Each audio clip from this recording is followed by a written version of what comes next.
Welcome. So today is our Tuesday Bliss Techniques meeting.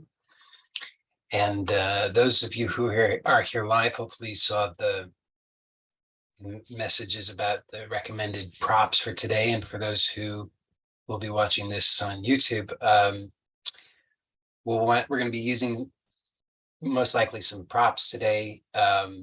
We'll be using blankets as for support under the body, for doing supported Ujjayi Pranayama lying down on the back, and we'll be using also a chair. So, well, with the blankets, hopefully you are familiar with the basic suggestion that I've given in the past, so I don't have to repeat that. If you have questions about it, I guess you could ask.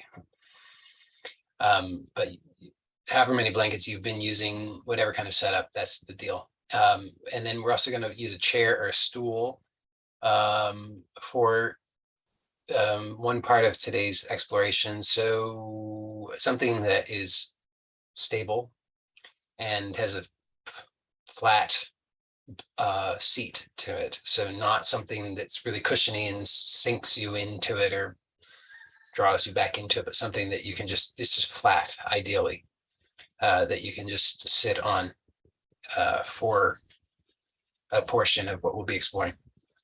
So, okay, first thing that we're going to, well, let me just give you a little bit of explanation of kind of bigger picture, what we're going to be doing.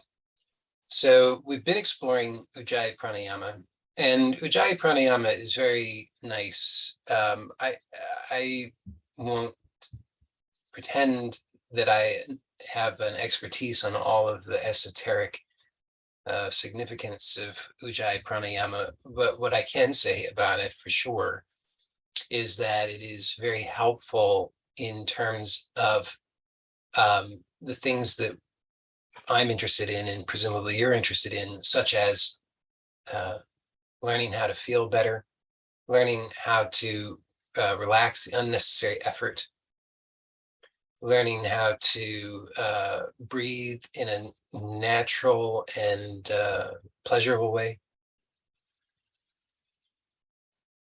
Those are some of the basic things, I think. I think that kind of covers it. I hope that those things speak to you. And I'm sure I could think of other things, but that kind of covers some of the basics. So it's helpful for all of these things.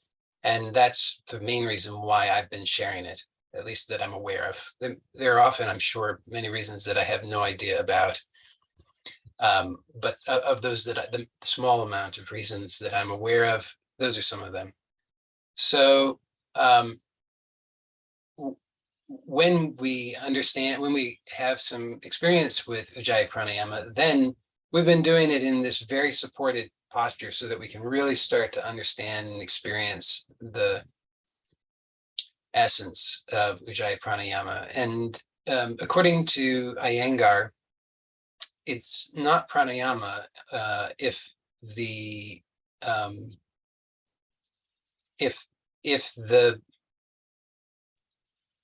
how do I say this? I guess make it simple. If the sternum is not lifting, it's not pranayama. So I believe that I've heard him say that, and I believe that I've heard him be fairly adamant about it. So we could, now this is somebody who's very accomplished.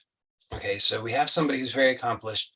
He's a master at the art, and he's giving us some instructions. I think we are wise to heed them. So I've done so, and I'm recommending that you do. And what I have found is that lifting the sternum, this instruction to lift the sternum, at first it seems so difficult.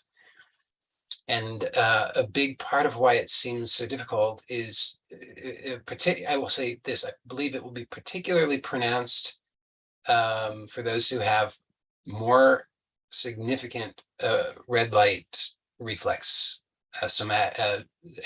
So to put it in Hannah's terminology. So if you have a lot of red light tension on the front side of the body, so the flexion, then I believe that this instruction will be very challenging at first. And that really, in my view, indicates that it's very helpful. So one of the things that this does is it reveals where we're holding this unnecessary tension in the, particularly on the front side of the torso.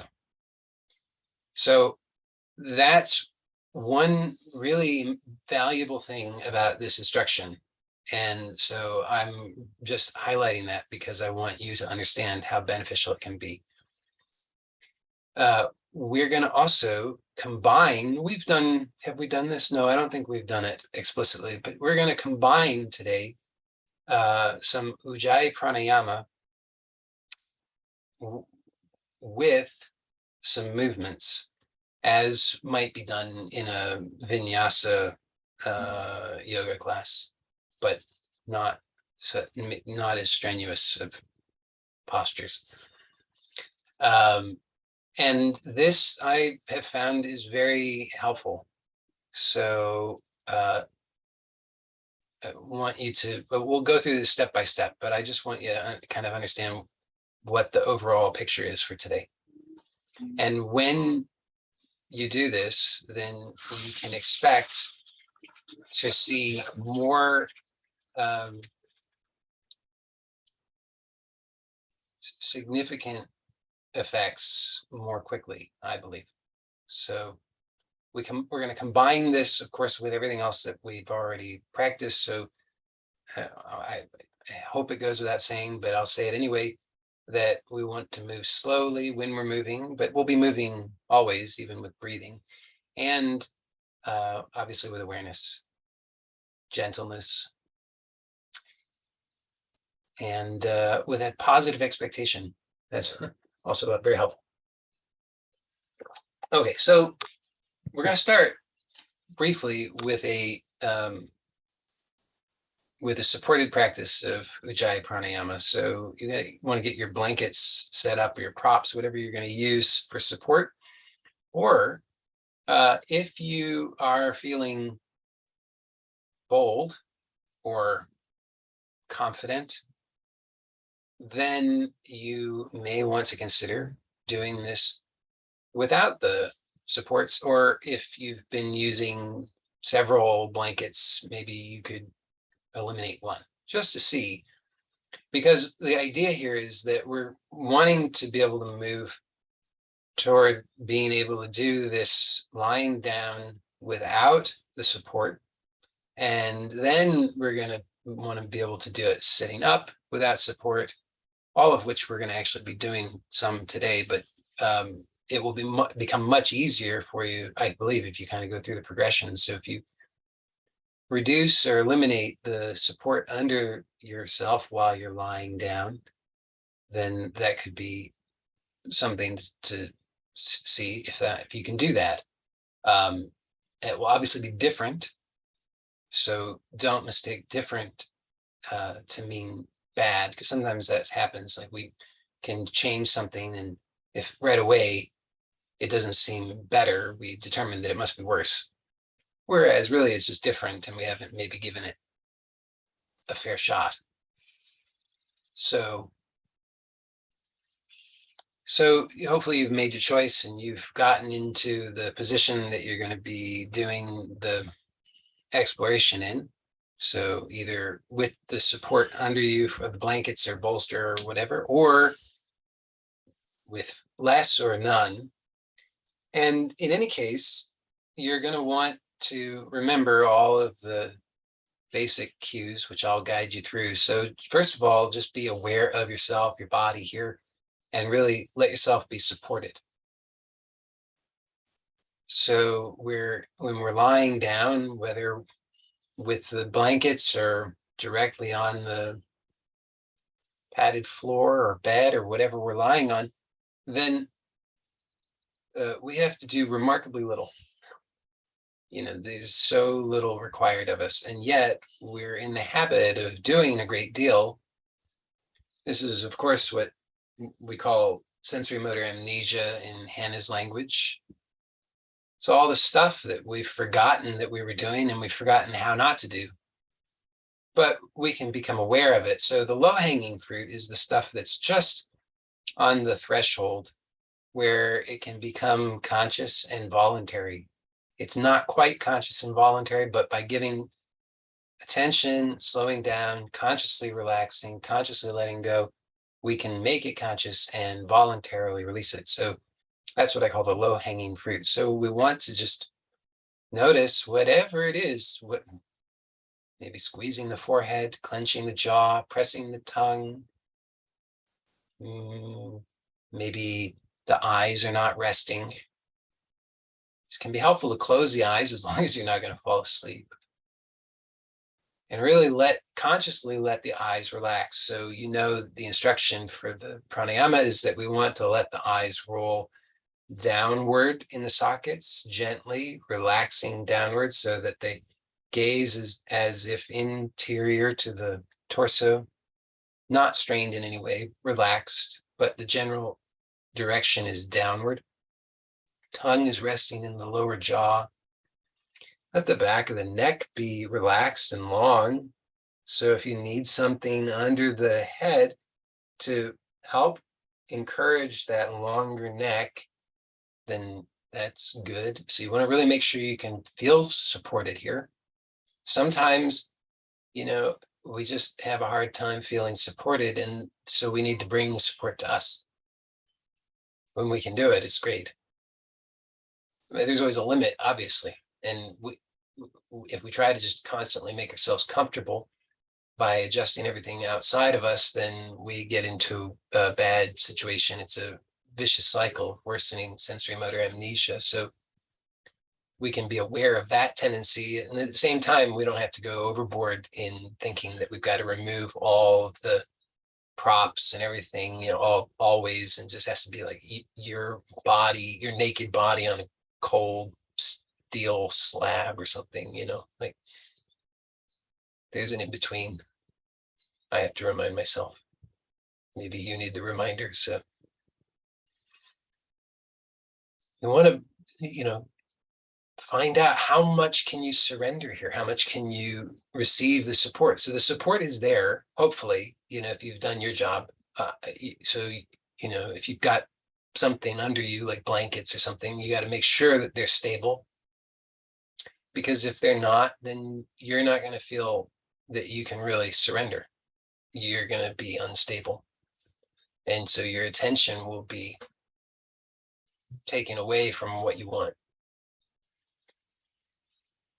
But assuming that everything is reasonably stable, then you have to let yourself become stable.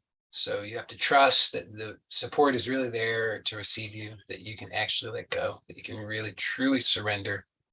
So you don't have to clench the jaw. You don't have to tighten the throat. The chest can open. Shoulders can open. So let the shoulders roll externally, rotate. So if your arms are resting at your sides, then you want to have the palms face up so that will externally rotate the whole arm. So you really want to feel that the whole arm all the way up into the shoulder is rotating out externally, both sides. And then really let that relax. So, with all this, if you're using the blankets, it can really open up the front. And if you have to be conscious and participating in that process, or you'll actually just be tensing up even more. So you have to be aware, let the shoulders relax, the chest expand, soften, and let the abdomen soften. Let the thighs be heavy. And if you want, you could You can just roll the thighs in and out a few times slowly, just to awaken that area so that you can let go more. Feel how big the entirety of the upper legs are. That if you really start to sense all the way up to connecting up to the pelvis, front, back, and side, start to notice how big all of that is. It's not just this smaller thing that you think of. It's the whole big thing. The buttocks, for example, they really come way up, connecting way up to the pelvis. And it's very big, and they wrap all the way down and around. And so there's a lot of flesh there, and you want to let all of that, you want to be aware of that, and you want to let it all really surrender. So hopefully now you're feeling ready to breathe. Hopefully you're already breathing, but hopefully now you're ready to really give your attention to breathing. So obviously, if not, then to do whatever you need to do, whatever that is. So you have to be responsible for your experience. And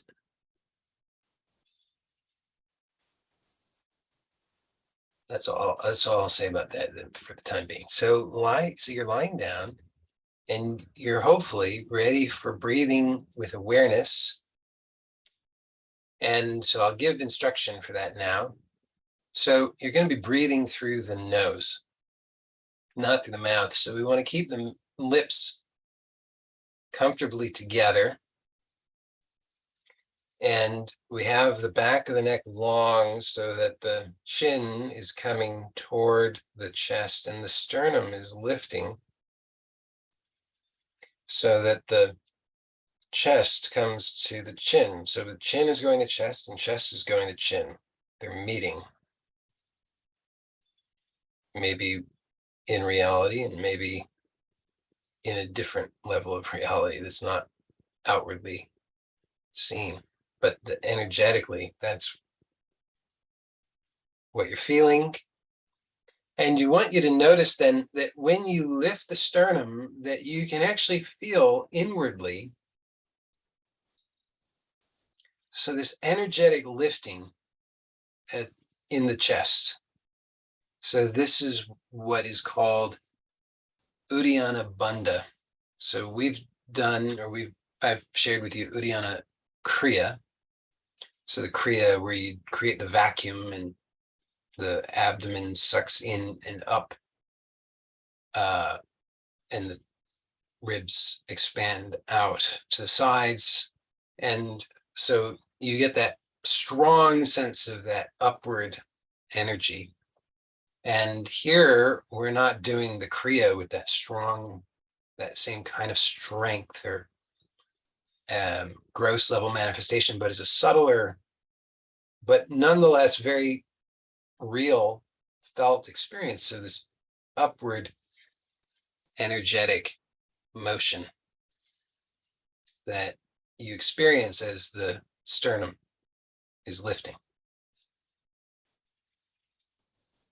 So notice that will be helped if you really release all of the abdomen. So we have a tendency, especially with the red light stuff, to have all of this contraction on the front side of the abdomen, particularly in the rectus abdominis, which goes from the mid chest all the way down to the pubic bone.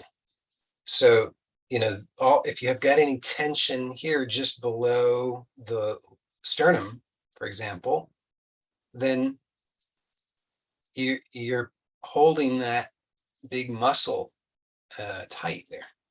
So you want to soften, because that muscle brings the chest to the pubic bone, but instead we're wanting to lengthen that so that the pubic bone is moving down and the chest, the sternum is moving up.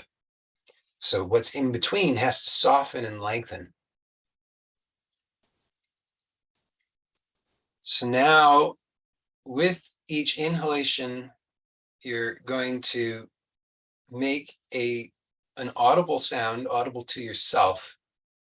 Your nose, the air is moving only through the nose, but the sound is as if you were making the sound s, but with the throat and the air is moving through the nose. Just so that you could hear it, but nobody else who was a couple feet away from you would be able to hear it. Now, on the exhalation, you're making the sound, but air is moving through the nose.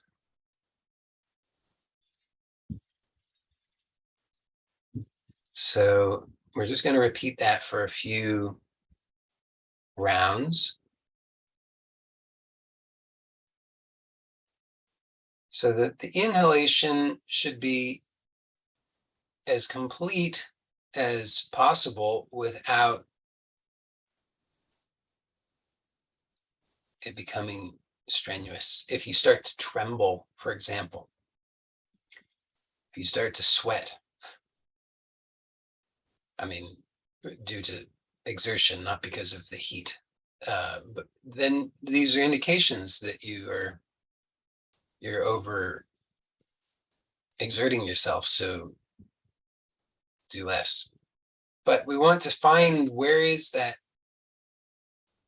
There's sort of this, there's kind of, I guess, an edge of a kind, we could say, where, it's not, you're not quite clear. Is that, could it be a little bit more without it becoming stressful or strenuous? Could I do that?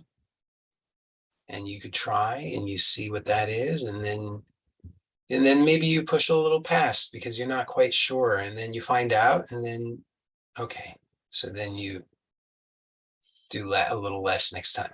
But you're finding, where is that? You're discovering that. So you want to find that edge as best you can each time. And then with the exhalation, you're wanting to allow the exhalation to be as complete as possible without squeezing the abdomen. So we're letting the thoracic diaphragm do the movement, which most of us are not so comfortable with. So it's a different experience. I mean, you all have been exploring this for a while now, for weeks. So maybe it's gotten more familiar to you, but a lot of the time because of all this sensory motor amnesia that we're carrying around, our breathing is restricted. We're breathing with more difficulty and strain than is necessary. It's inefficient. We're not breathing with the optimal parts of the lungs. So many things about it that really are causing us a lot of problems on many levels. This is why pranayama is so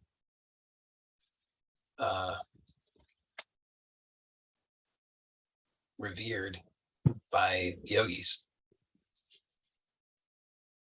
There's a good reason. Okay.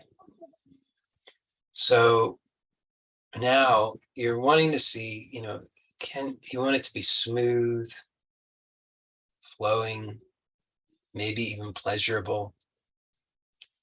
Make sure that your tongue is relaxed. Make sure that your eyes are relaxed and looking down.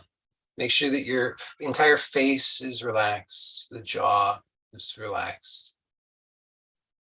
Make sure that the back of the neck is long and relaxed.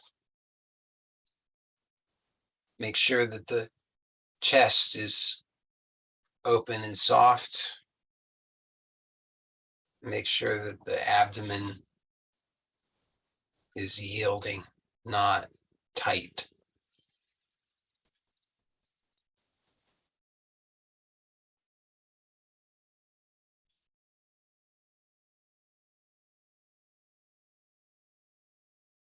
Now,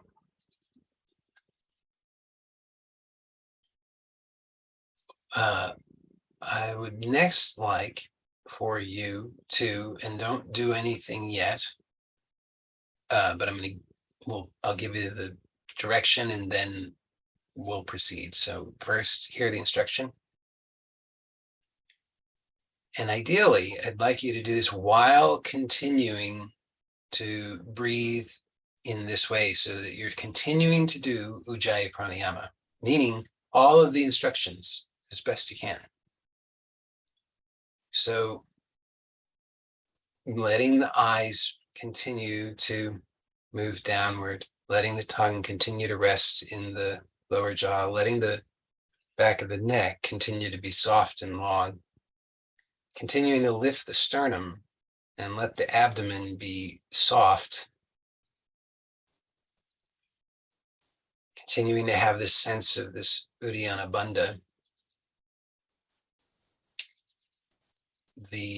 What we're going to do then is we're going to transition as consciously, smoothly, gently, perhaps even gracefully, and as slowly as necessary to a seated position. And that could be seated on the floor, if you're comfortable doing that, or it could be seated on a chair. So now that you know what you're going to do, see what you can do. And I'll assume that this could take a bit, so don't rush.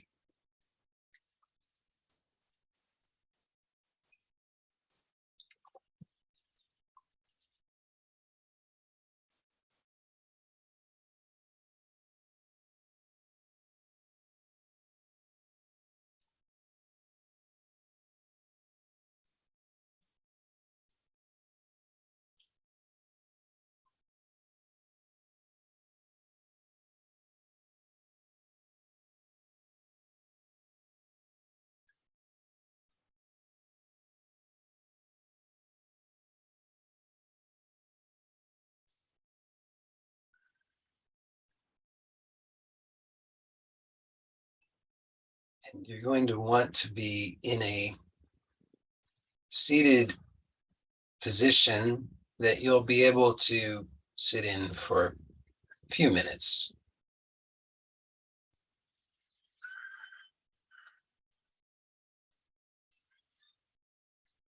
So get yourself set up well.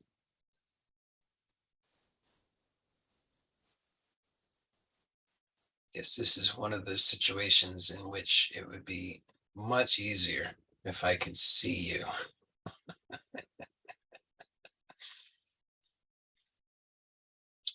Not that you should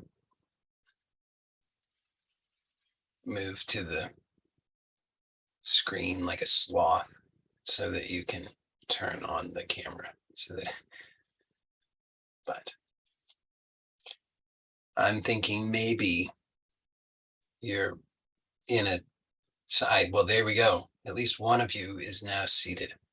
So excellent. So just take a moment then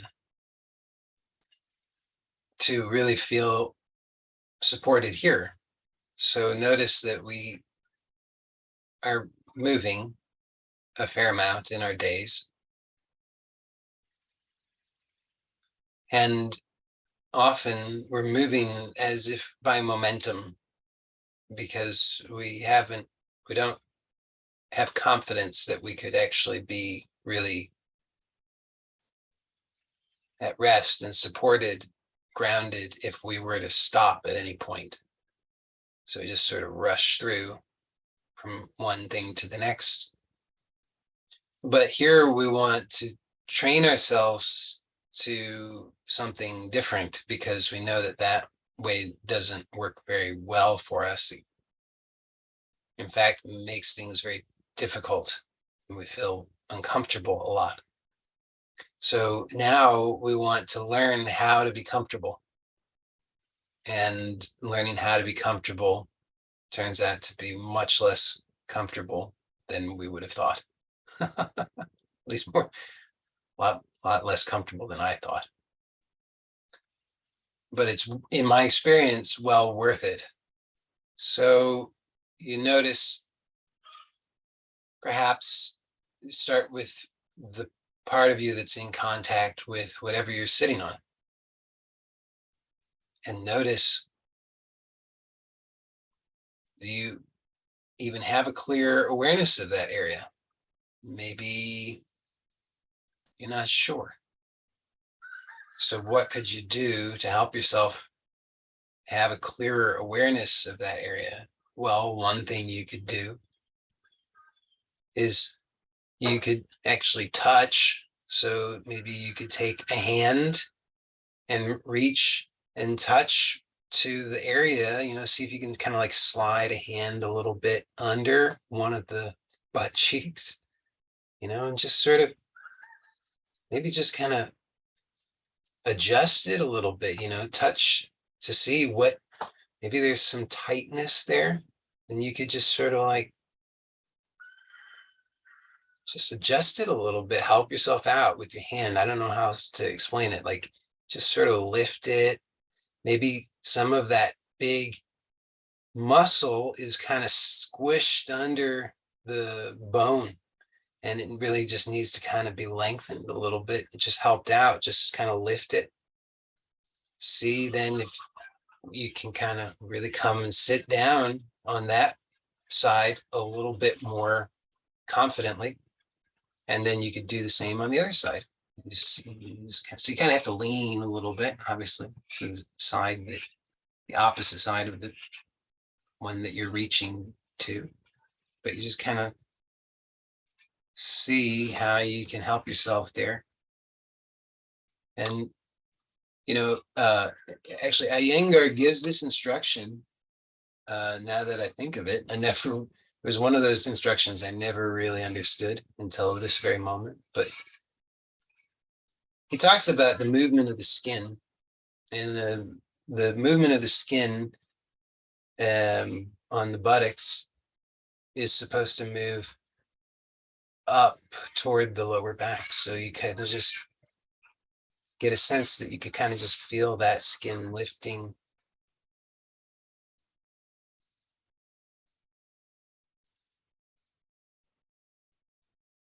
And so now you have this awareness of yourself sitting, and you can feel the base, hopefully a little bit more clearly.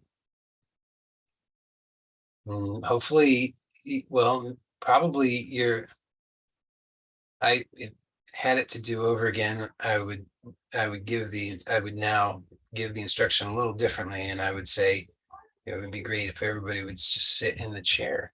But if you're not already sitting in the chair, then you can't do what I'm going to suggest next. But if you are sitting in the chair, you could do a similar sort of thing with your thighs, where you could just sort of reach underneath one of them. So just choose one, and you could reach underneath with your hands and like up toward the knee, kind of underneath there. And you could just kind of gently lift up a little bit and just let the hands slide out to the sides and let it come back down to rest. And you could repeat that and just kind of go up the thigh on underneath. You just slide the hands underneath and then lift the thigh gently a little bit and then slide the hands out to the sides as you lower it down, so that the flesh on the underside of the thighs, the hamstrings, for example, can really start to release. So you can feel that everything can really be stable down there, because you want to have that stability rootedness down below so that you have something to as a foundation. So these are just ideas that you can consider and explore, and you can really maybe find them helpful, and you can work with them regularly, because we really just need to help ourselves. It's a sensory motor amnesia issue. What, there's no good reason why our hamstrings should be tight when we're sitting. There's no good reason why our glutes should be tight or numb when we're sitting. It doesn't help us, but that's what we're in the habit of doing. So here we're learning how to reawaken that so that we can start to have conscious choice in the matter, and we can actually move mindfully and sit mindfully and experience the pleasure of that. Okay, so now take your hands and put them on the iliac crests. So like the thumbs will be wrapped toward the back, and the rest of the fingers will be facing forward. And you can just kind of, with your hands there, just gently rock the pelvis forward and backward just a little bit. And can you feel the entire pelvis from the iliac crest all the way down to the part that is sitting? It's they're called, in German, I guess they're called sits. And so they're sits bones. They have another name, but I don't know what it is. It's the part of the pelvis, though. So there's that part that's actually down there at the bottom in contact. And then there's this bit up here, these crests that you got your hands on, and they're connected, giant bones. So as you're slowly moving the pelvis, rocking the pelvis forward and backward with the hands on top of the crests in this way, you can start to really feel the connection of that bone all the way down to the base where you're sitting. So does it feel kind of even and equal on both sides, or maybe not so much? And if it doesn't feel equal on both sides, then slow down a little bit more and start to really be curious about what's not even, and how could you start to let go of something, soften something, make less effort, so that it starts to be more even, more comfortable, more pleasurable. So, for example, your fingers that are on the front of your pelvis, you might be able to really kind of let them touch, kind of fan out a little bit on the lower abdomen, and you might notice there's bits of the lower abdomen there that are fairly tight, or if not tight, they're at least kind of, you don't know what they are. There's something doesn't feel quite right, doesn't feel good, doesn't feel comfortable, doesn't feel confident. So now remember, we're wanting to see if we can continue with the Ujjayi breathing. So the sternum is lifting, the back of the neck is long and relaxed, the tongue and the eyes and that whole thing. This abdomen is soft, so that you can start to make that connection. Now you've got the hands there and everything else, and maybe you can start to let more awareness, sensation, aliveness, confidence into the lower abdomen, and simultaneously where your thumbs are on the backs of the iliac crests, you could start to do the same there, bring more awareness and aliveness, so that you can really start to sense where you're making too much effort and how you can do less. So in a sense, it's like, you want to just feel the bones. So the more you can relax and release things, soften things, the more you'll feel the bones. So you want to feel, does the pelvis feel like it's tilting a little bit to one side, then just let the side where it's hiked up soften. And does it feel like it's kind of one side's more forward than the other? Then, just be aware and start to soften so that you can feel the bone of the pelvis under your fingers more and more. It should slowly start to get clearer and clearer to you. And you should then start to even have this awareness of how the pelvis bone connects, like that bone, that song, the whatever bone is connected to the other bone. In this case, the femurs, the thigh bones, are connected to the pelvis. So you could start to notice those thigh bones are there. So the thigh bones just be hanging out there kind of the same way that the pelvis is. Everything's starting to get more alive, supple, soft, resting in place, supported. All right, so I hope that you're finding that to be interesting and helpful. And now we're going to proceed to the next thing. So we're going to be sitting on the chair. So if you're already sitting on the chair, then that's excellent. And if you're not yet sitting on the chair, then do sit on the chair. And it will need to be, as I've said, a flat seat.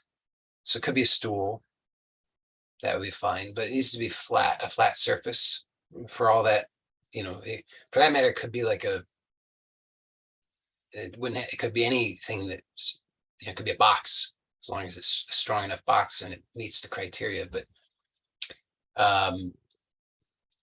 so you're going to sit on the chair, and you'll see that if you can get there still mindfully, if possible. And you are really, I didn't specify this. It's a funny thing. I just assume you're not wearing shoes when we're doing these things. If you are wearing shoes, then you should take your shoes off. And particularly for this one, but in general, it's best not to wear shoes whenever possible. Our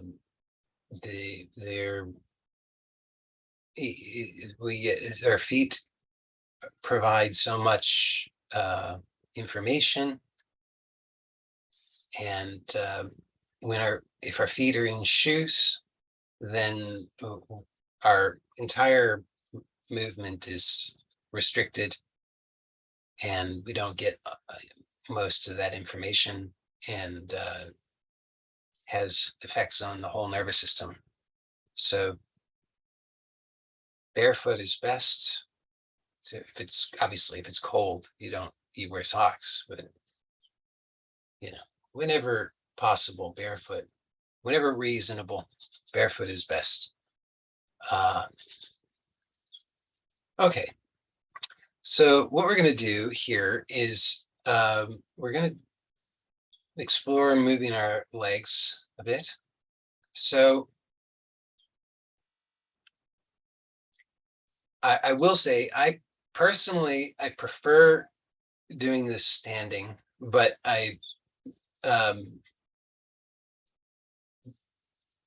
think it's best to do it sitting until you're very comfortable and confident with it, and then to do it supported standing. So we're going to just do it sitting. I just mentioned that just to say that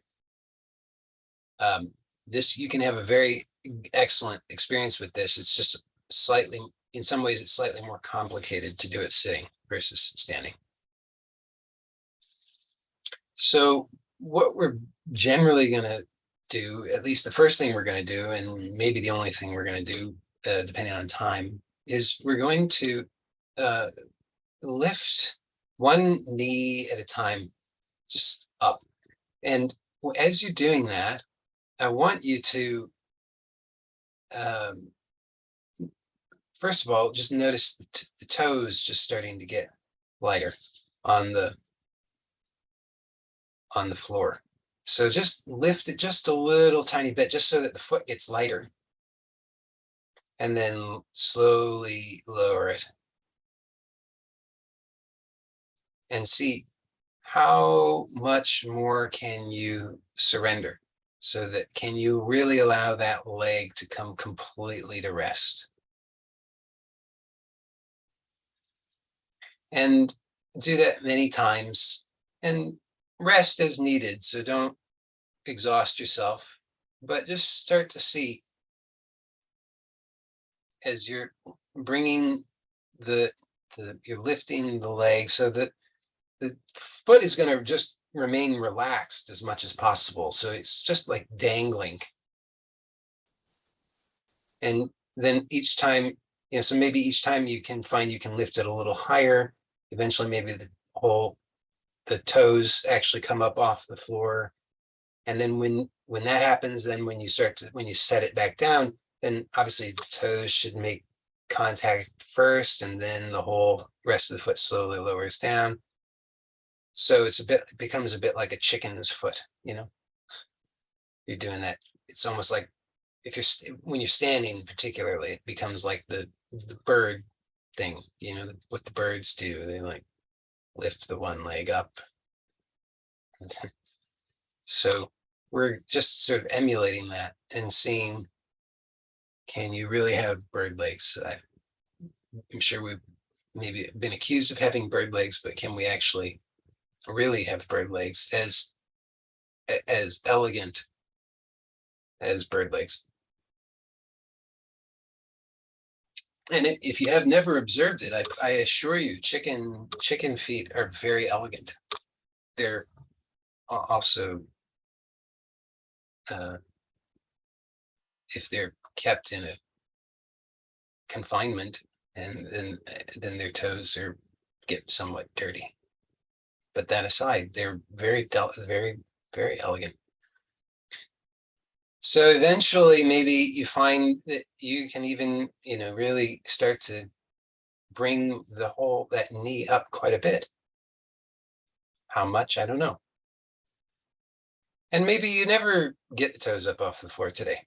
So it's not a race. It's not like, now you could, it would make it more difficult in some ways, because it would be a lot more to be aware of. But you could, if you wanted, you could also experiment with, if you were finding it somewhat strenuous or difficult, you could support the thigh, with your hands underneath, and see, that's a possibility. But like I say, it could also make it more challenging in some ways, because then you have to be aware of the arms and the back in ways that you wouldn't otherwise. So notice as you're doing it, though, also what's happening with the rest of the body. So you're lifting the one leg. What's happening with the other leg as you're lifting? So let's say you're lifting the right. What's happening with the left? Is there any change that you can detect in the pressure on the foot that's still in contact with the floor? So again, if the left is staying in contact and the right is lifting, is there a change in pressure on the left foot as the right lifts? I don't know. You have to find out.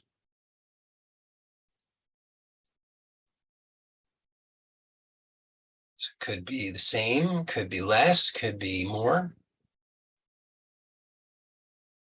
There should be some kind of something that we can detect, because the whole body is involved in the movement. We can't do a movement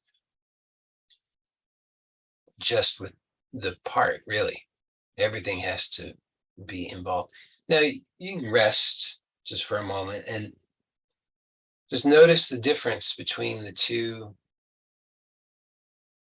legs, two sides.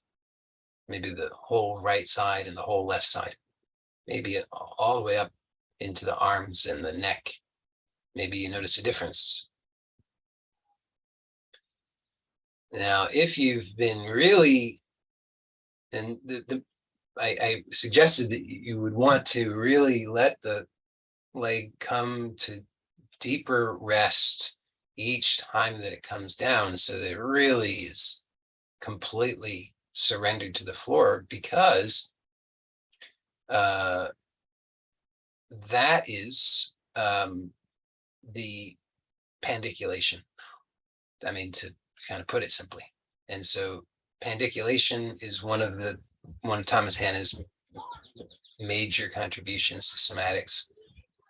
And it is in some ways much more sophisticated and complex than this, but we could say, just to keep it really simple, that give particular attention to the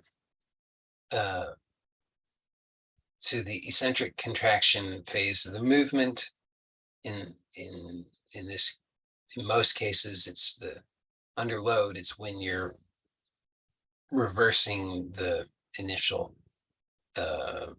action. So we've lifted the leg and then we're lowering the leg.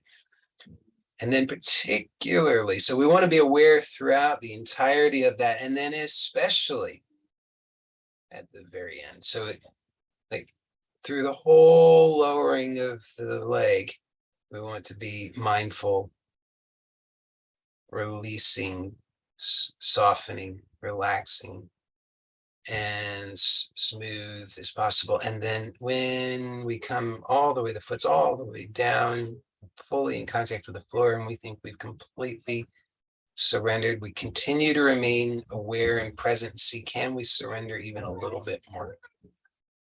When we do that, this makes things much, much more effective. You will develop the sensory motor awareness much more rapidly this way. Okay, so now let's switch to the other leg. And remember that you are responsible for your experience, so don't hurt yourself. This is a little bit more of an ambitious move than some that we do. So just make sure you're taking care of yourself and doing the right thing. It's also a move that should be in our repertoire. Every one of us, from certainly until the day we die, more or less. I mean, we all have slightly different life paths, but in general, with some rare exceptions, I would say this is something we should all be able to do. And so just see, wherever you remember, one of the important principles is start where you are. So oftentimes we don't like where we are and we wish that we could start somewhere else. I know I do. I frequently find myself wondering, how did I get here? Which is an interesting question. And what we're effectively wanting to do, though, is to learn really how to move from here, regardless of how we got here. We want to be here, be aware of where we are, whatever our perceived restrictions and limitations may be, physically, emotionally, mentally, whatever, and move from there. So maybe the movement is in your imagination only. Maybe the movement is really big, and maybe the movement is small, and maybe the movement is anywhere in between. Just make sure it's an authentic movement, because authenticity gives results.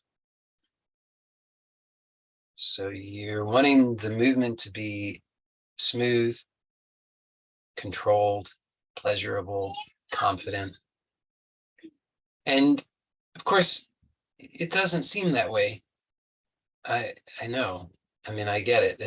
That's always going to be the case. It doesn't seem as smooth and as comfortable and as confident as you would like it to be, or you imagine it could be, and okay. But you're just continuing to do your best to make it as smooth and gentle as possible, and really letting it come ever more deeply to rest each time, and see, is it also possible to remain aware of Ujjayi Pranayama at the same time? Now, on the one hand, the Ujjayi Pranayama is like a whole other layer of something to be aware of. However, what I'm really hoping that you'll start to notice is that it's very supportive. So one thing is you can just coordinate the movement with the breath.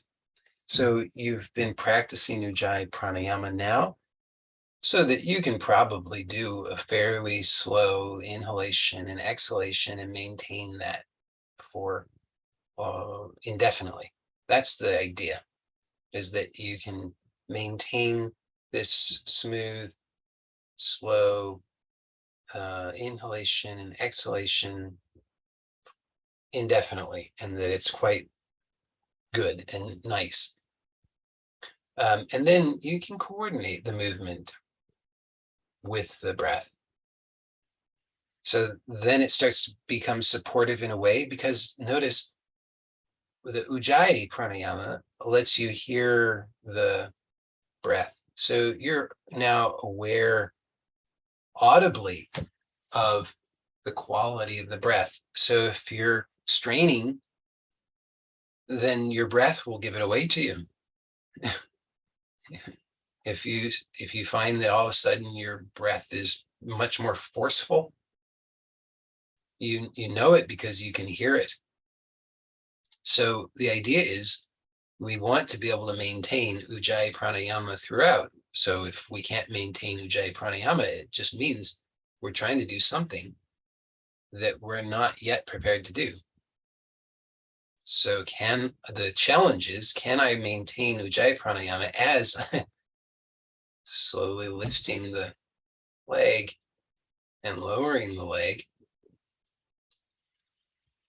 And notice also, particularly because the sternum is lifted, the distance between the sternum and the pubic bone is increased. So you want to let the abdomen soften so that that tissue can lengthen, so that you're not working against yourself. You don't want to be pulling yourself down trying to get yourself up. So soften the abdomen. Notice that when you soften the abdomen, then it changes your experience of how you lift the leg. Now, at first, maybe that seems harder.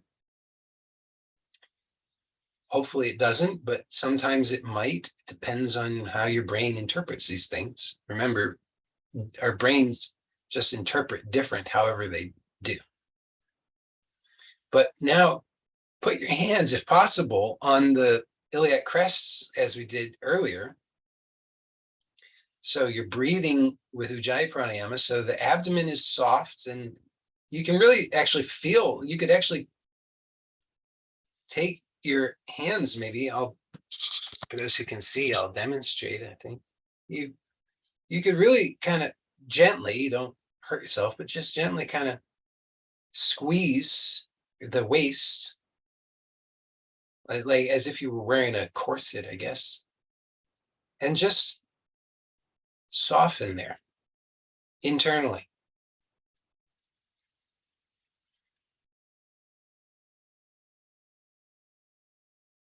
And then see, can you maintain that as you lift and lower the leg?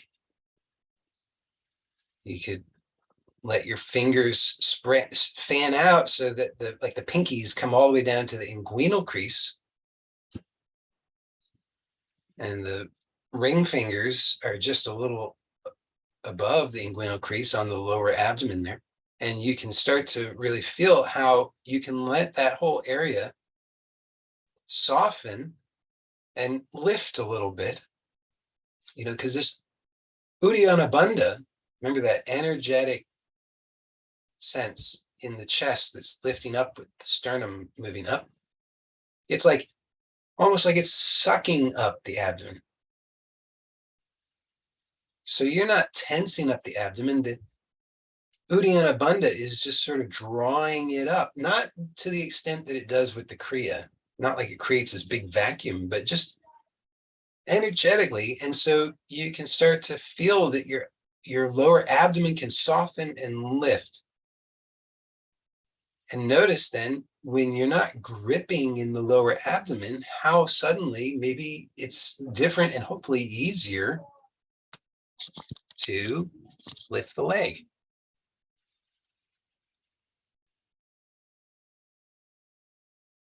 And when you're doing it, maybe you notice that you start to get more clarity about what's the abdomen and what's the thigh. So it's a continuation of, in a sense, of what we did last week, I think it was. In some ways, a more advanced exploration of the same thing. But I think you will find that this can be really quite wonderful, can completely revolutionize your experience of sitting and walking, for example, and lying down. So what I think you will find, I encourage you to explore this more through the week. You can, you can, of course, also continue to explore the movement that we did. I think it was last week, the lying down movement of the leg. And then with seated, you could do the same, which is once you get comfortable lifting the leg, then you could bring it out to the side. And, you bring it back and lower it and just experiment, explore with this. But it's kind of gives you something. Now you've got a basis that you can improvise from. And I will also suggest to you, as you're doing the exploration throughout the week, really use the support of your hands. So take, you can do as I suggested today, you put the hands on the iliac crests. I find that's really helpful. It really, when it really is I find very powerful. You can, because there's so much that connects to the pelvis, and Hannah tells us that the pelvis is really where it's at in terms of if we've got these patterns. So he talks about he's a sensory motor amnesia is held in place by three major reflexes, which he identifies as red light, green light, and trauma. And that the core of it is at the somatic center, which is really more or less, we're talking about the pelvis, because it's everything that connects to the pelvis crosses down or up into the pelvis or through the pelvis. So when we have our attention on the pelvis in this way, we're really doing the best thing that we can for ourselves. So I find it's the thing that we've explored today is, I personally find it enormously helpful. I hope that you will. And if it hasn't quite clicked for you yet, I encourage you to continue to play with it and explore with this, because I know that it can be really powerful. I mean, unless you are like already a high level athlete, in which case maybe you already have this clarity.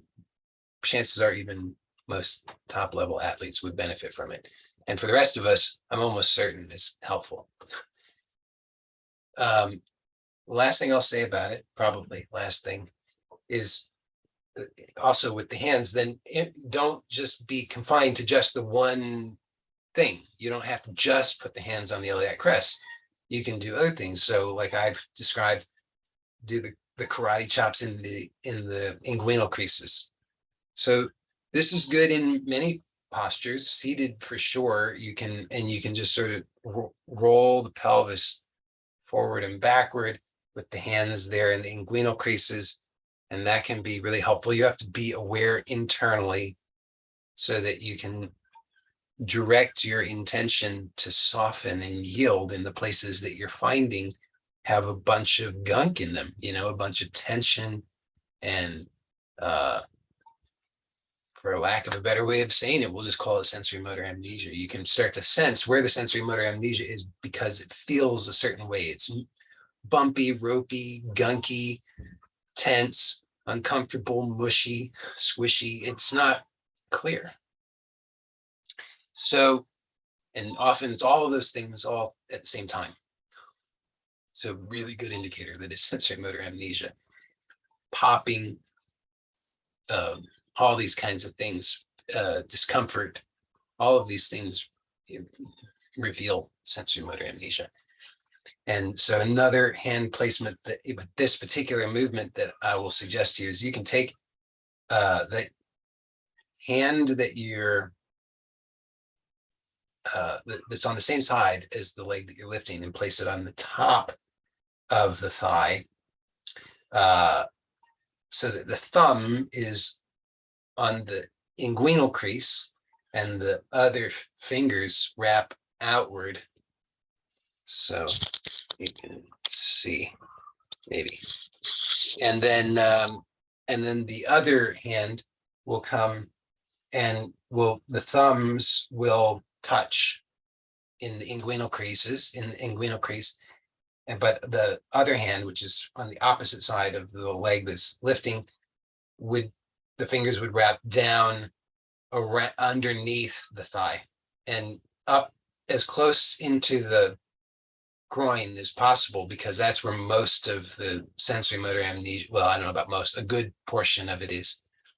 So then what you should find is that when you're lifting and lowering the leg here, because you'll have more awareness in that area, you'll start to find that it can let go a lot more rapidly.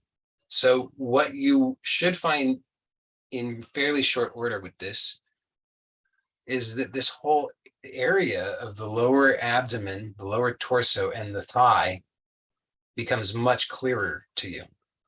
And what will happen is it will come and go. You'll have this experience where it's like big positive shift, a miracle, and then you'll get up and you'll go about your day, and then next time you'll come back and it'll be kind of back how it was, and you'll think, oh, it didn't work. It's because you've went back into the old pattern is all. So it's good that you repeat the same process. You'll find that it will soften and return to a better way sooner each time. And eventually then what we're really needing to do is maintain this awareness throughout the day, so that eventually anytime you start to notice any little return of the pattern, right away it registers as, oh yeah, that's uncomfortable, I need to be aware. And then the pattern is no longer, once you've reached that, because it's at that critical threshold. So I hope that's clear. And as always, thank you for joining me. I sincerely hope that this has been helpful to you. If you have any questions, doubts, concerns, confusion, or anything else, please do let me know. It's important to me. I want these to be helpful to you. I want them to be effective and safe. And so anything that is not clear to you, or if you need support in any way, let me know. That's it for today. Bye for now. Blessings to you all.